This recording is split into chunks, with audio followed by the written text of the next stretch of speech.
ಕಲಬುರಗಿ ನಗರವನ್ನು ನಾಗರಿಕ ಸ್ನೇಹಿಯಾಗಿಸಲು ಸ್ಮಾರ್ಟ್ ಸಿಟಿಯಾಗಿ ರೂಪಿಸುವ ಉದ್ದೇಶದಿಂದ ಶಾಸಕರು ಅಧಿಕಾರಿಗಳೊಂದಿಗೆ ಜಿಲ್ಲಾ ಉಸ್ತುವಾರಿ ಸಚಿವ ಗ್ರಾಮೀಣಾಭಿವೃದ್ಧಿ ಹಾಗೂ ಪಂಚಾಯತ್ ರಾಜ್ ಸಚಿವ ಪ್ರಿಯಾಂಕ್ ಖರ್ಗೆ ಚರ್ಚೆ ನಡೆಸಿದರು. ಬೆಂಗಳೂರಿನಲ್ಲಿ ತಮ್ಮ ಕಚೇರಿಗೆ ಆಗಮಿಸಿದ್ದ ಜಿಲ್ಲಾಧಿಕಾರಿ ಫೌಜಿಯಾ ತರನ್ನುಂ ಅವರೊಂದಿಗೆ ಸಭೆ ನಡೆಸಿದ ಅವರು ನಗರದ ಸಮಗ್ರ ಅಭಿವೃದ್ಧಿಗೆ ಪೂರಕವಾಗುವಂತೆ ಕಾರ್ಯಕ್ರಮಗಳನ್ನು ರೂಪಿಸುವ ನಿಟ್ಟಿನಲ್ಲಿ ಹಲವಾರು ಸಲಹೆ ಸೂಚನೆಗಳನ್ನು ನೀಡಿದರು.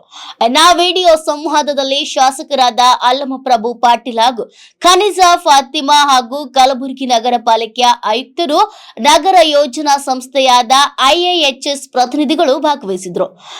ನಗರಕ್ಕೆ ಸುಸ್ಥಿರ ನೀರು ಸರಬರಾಜು, ಉತ್ತಮ ರಸ್ತೆ, ಉದ್ಯಾನವನ, ತ್ಯಾಜ್ಯ ಮರುಬಳಕೆ, ತ್ಯಾಜ್ಯ ವಿಲೇವಾರಿ, ಸುಗಮ ವಾಹನ ಸಂಚಾರ, ಆಕರ್ಷಕ ಹಾಗೂ ಅನುಕೂಲಕರ ಬಸ್ ತಂಗುದಾಣಗಳ ನಿರ್ಮಾಣ ಮುಂತಾದ ಮೂಲಭೂತ ಸೌಲಭ್ಯಗಳನ್ನು ಉತ್ತಮಪಡಿಸಿ ಕಲಬುರಗಿ ನಗರವನ್ನು ಸ್ಮಾರ್ಟ್ ಸಿಟಿಯನ್ನಾಗಿ ಪರಿವರ್ತನೆ ಮಾಡುವ ಗುರಿ ಹೊಂದಲಾಗಿದೆ ಅಂತ ತಿಳಿಸಿದರು. ನಗರ ಯೋಜನೆಯನ್ನ ರೂಪಿಸುವಲ್ಲಿ ಪರಿಣಿತ ಸಲಹಾ ಸಂಸ್ಥೆಯಾದ Indian institute of human settlement ಸಂಸ್ಥೆಯು ಸ್ಥಳೀಯ ಶಾಸಕರು ಹಾಗೂ ನಗರಸಭೆಯ ಅಧಿಕಾರಿಗಳೊಂದಿಗೆ ಚರ್ಚಿಸಿ ಕಲಬುರಗಿ ನಗರದ ಉನ್ನತೀಕರಣಕ್ಕೆ ಸಂಬಂಧಿಸಿದಂತೆ ಉತ್ತಮ ಅಭ್ಯಾಸಗಳನ್ನ ಒಳಗೊಂಡ ವರದಿಯನ್ನ 5 ದಿನಗಳ ಒಳಗೆ ನೀಡಲು ಸೂಚಿಸಿದರು.